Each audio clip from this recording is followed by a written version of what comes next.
No, I've not yet developed an online course here at St. Joseph's University, but it's something I'm really interested in doing. We needed to create a new capstone class for the MBA. And in a capstone class, we focus on global strategy. So I took a class that was 100% classroom-based and textbook-based and recorded a bunch of asynchronous lectures, in other words, canned lectures that were up on St. Joe's servers, created a virtual classroom using Collaborate, and used a strategy simulation software that's embedded in the web so that students are learning about global strategy.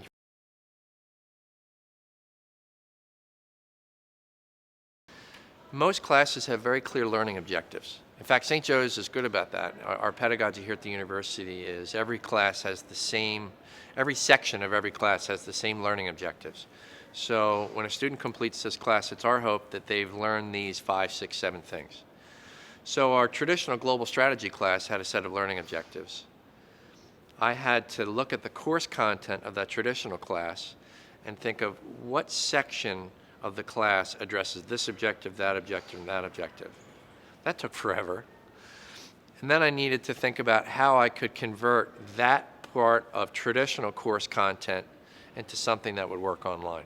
Well, I think one of the most important pieces of transferring a course from the in-class venue to an online venue would be to have the multimedia, the technology piece being forefront. Lectures were a little bit tricky because I think we have 15 weeks of in-class lectures. So the poor students who took our class in an in-class setting met with me 15 times where I was able to speak in a traditional lecture format for over an hour. So that's 15 hours of me. One of the things that I learned about doing an online class is that students can't watch a canned lecture for anywhere near that amount of time. It's too dry, it's not engaging enough. So the first big thing was looking at all of my lecture material and thinking of what's the bare essentials that they need to get in lecture. So it stripped a lot of the content away, but only kept the raw essentials in lectures. So condensed the lectures from probably 15 hours to 5 hours, which was a big deal. You really want to be able to engage the students, and if you're not there cracking the jokes, you would want the material that you present to be interesting, enticing, and engaging. I think that's one important piece. I would also value being able to set up chat rooms to have those intimate conversations, to break out and have small groups to be able to chat about some of the issues. I can only imagine that developing an online course would be more time intensive than the traditional classroom. So I can say personally, and I feel like I took my time, I probably thought about it in an informal basis for 2 to 3 months. And that was just the thought process of how can I achieve this learning objective in an online environment. I have spent entire summers putting together new course preps and probably 15 hours per lecture in preparation of those. So I would assume that the online platform would be a bit more time intensive. Once I got that done, I sat down with a member of St. Joe's ATDL and got some good technical advice. Since I'd never done this before, I got some good technical advice as to whether or not I was using the appropriate pedagogical techniques in an online environment, because I didn't know, I'd never done it before. So it sounded like I had the appropriate technology ready to go. And then it took me one summer.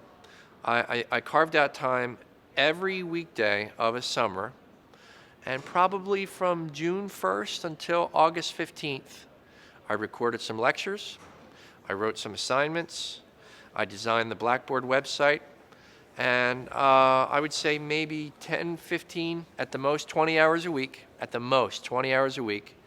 for the 2.5 months of the summer was was invested in actually building the Blackboard website and embedding in all of the canned media that I needed.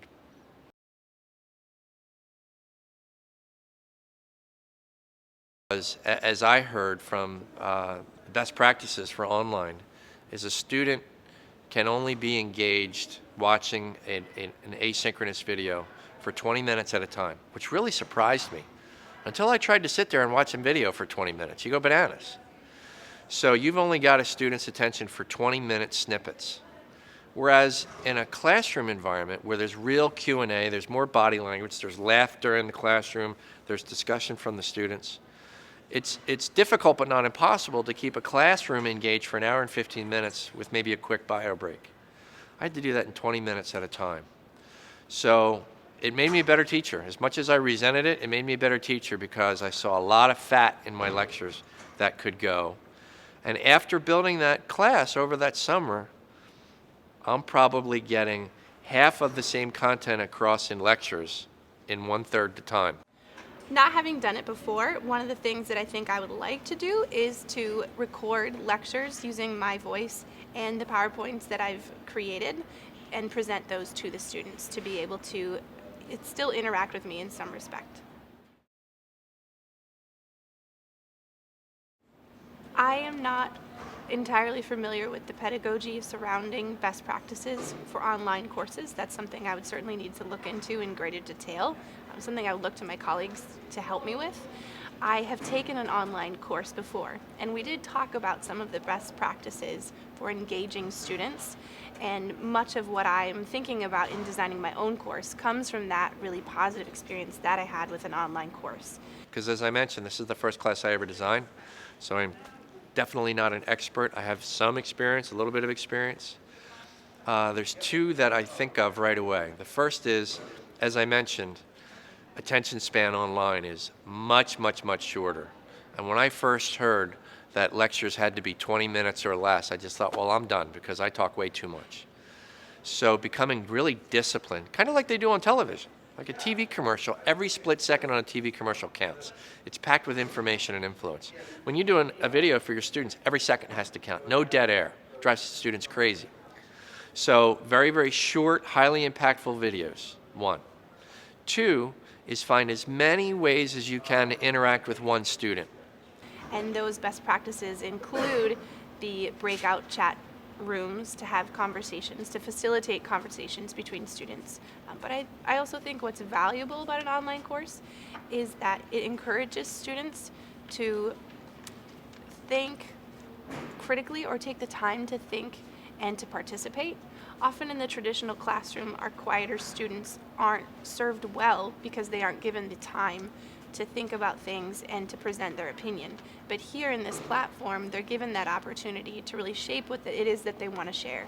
And I think best practice would be to encourage and foster that sort of participation. The other thing that I found was a critical success factor, which I would have never come up with, was a very, very structured, I'm going to call it a bulletproof Blackboard page. I never heard of modules within Blackboard. You know, I put my lecture slides over there and I put announcements up and maybe I'll use Grade Center for students to get their grades. That's pretty much done. So folks at ATDL taught me how to use a Blackboard module, and it's like a web-based table of contents. My students, they might second guess me here. I don't think my students can miss an assignment in my class because the entire course is like a table of contents. You tab through Module 1. When you hit the last tab, my website says you are done Module 1. You tab through Module 2. That took an awful lot of time that summer to build those modules. But when I was done, I was very satisfied that literally all I had to tell a student on the first day of class is open up Module 1 and keep clicking through and do every assignment you see on every page. And when you get to Module 16, you're done. Highly structured Blackboard page, short, crisp videos, and as many forms of interaction as you can between the student and yourself are the best ways that I've found so far to teach an online class.